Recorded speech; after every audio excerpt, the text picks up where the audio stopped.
Natumfwane mkwai.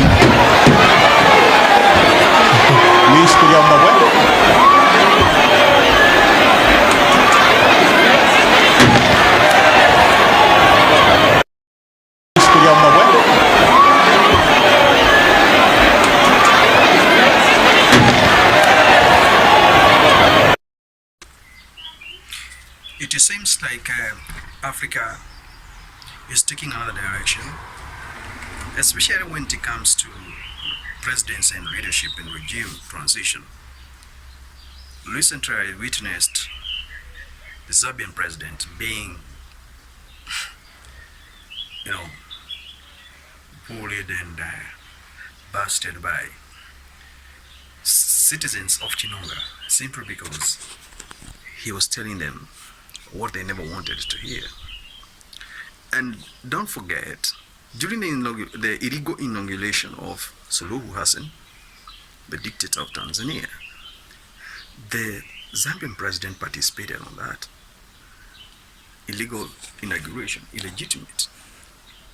The question is, the African dictators, they have tried to form a political, transnational, hegemony, political hegemony to protect each other. This is a war we can't win at the moment through just mere words. Why Zambian president was heckled in Chinonga when he had gone to sort out a dispute in regard to a market that was gutted down by the Anglo residents? They are claiming there is no water. They are claiming there is no electricity. Load shedding is going for 3 days. Water, load shedding going for 3 days.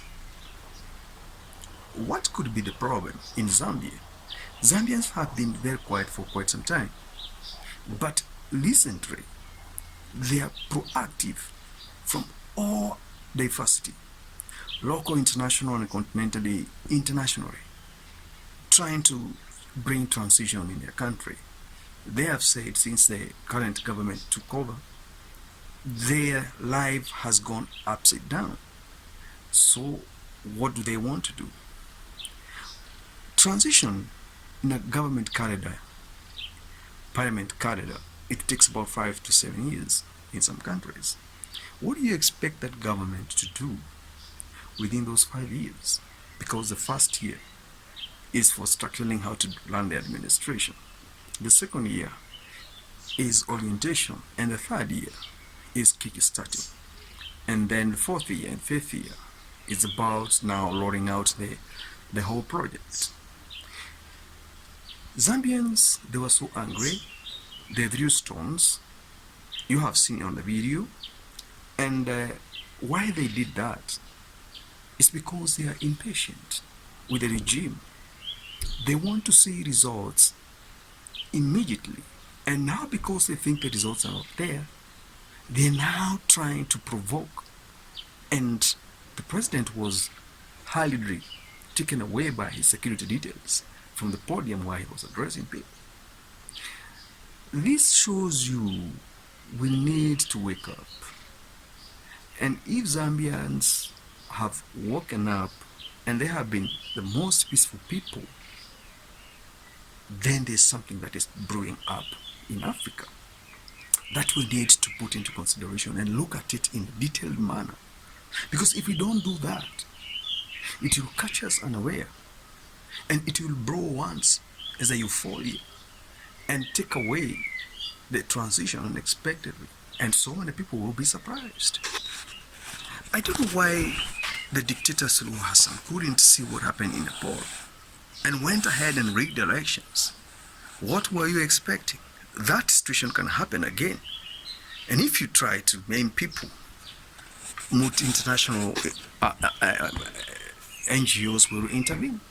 And what will be your fate? You face the justice.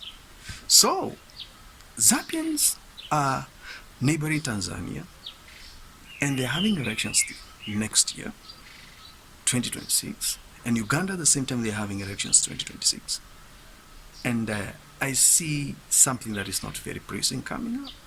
If these protests are not going to be addressed democratically, then definitely we don't have leadership. We are not going to have growth. It is going to be, tit for tat. Who is waiting for tit for tat? It is not the wish of the people. It's the inability of the regime to perform its duties within the constitution framework. And when they fail, they need to acknowledge they have failed, and they should engage the people who elected them to the power so that they can have conversation and discuss in details.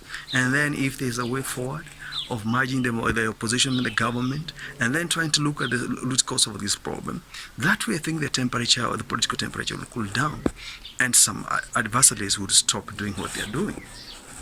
But that is not going to happen soon in Africa, simply because the people who are in power, they are holding the mantle and they want to use it against these people because they want to retain power, which is a very long thing and a very long mentality. Anyway, this video, it was all about Zambia and the situation in Zambia, where it is according to the video I have put across there before I started now podcasting or elaborating further what I think should be done in Zambia. Zambia is a country that has resources. They have copper, they have diamond, they have limestone, they have arable land, they have impactful tourism sector. So what is needed to be done in Zambia is just good governance and leadership. And I think Zambia was doing good in the time of Lungu, because I think even though he almost sold the entire country to China, that time definitely Zambia was doing much better than it is now. So who will rescue Zambia? That's the question I have, because it has a very weak opposition and they are not vocal enough to suppress the tyrannism. So we need to proactively engage and try to see what we can do as Zambians. But that is not something that can be taken lightly. It needs to be, properly coordinated in order for result-oriented approach to be put in place. So what do you think about it? Just take a minute or two, go through this video, tell me what you think about Zambia, because the political situation is very fragile at the moment, and I'm very sure that's not expectations. That is something that is a reality. And there are very few people who will agree with me that we need to do transition in Zambia. Zambia, if it can uprise to an extent of throwing stones to the sitting president, something that has never happened before, then there's a problem there. And to solve this problem is in the hands of the Zambians themselves. So anyway, hit that subscription button, go through the video, and then you comment below. I'll be waiting to hear from you.